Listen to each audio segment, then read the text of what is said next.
সাংবাদিক ভাইরা আমাকে প্রশ্ন করছেন যে বিএনপি গণতন্ত্রে এই সনদে স্বাক্ষর করবে কিনা। আরেকটু অপেক্ষা করেন, ওই দল দুটো বলেই দিচ্ছে যে ওরা করবে না যদি ওদের পিআর না হয়। আমরা কিন্তু সেই কথা বলিনি।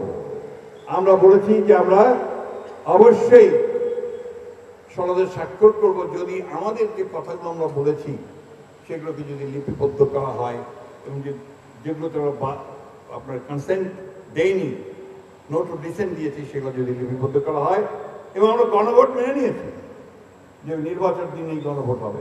সুতরাং আমরা এখন পর্যন্ত অত্যন্ত ইতিবাচক ভূমিকা পালন করেছি। আপনার আগামী দিনই আপনারা জানতে পারবেন যে বিএনপি স্বাক্ষর করবে কিনা।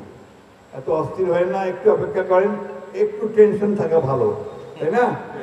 যাই হোক, আপনারা অনুগ্রহ করে আমাদের শেষ কথা, আপনাদের এখানে আমাদের কাছে অনুরোধ যে আপনারা হিন্দু মুসলমান হয়েছে জোট নাকি বেঁধেছে জোট, ধানের শীষে দিবে ভোট।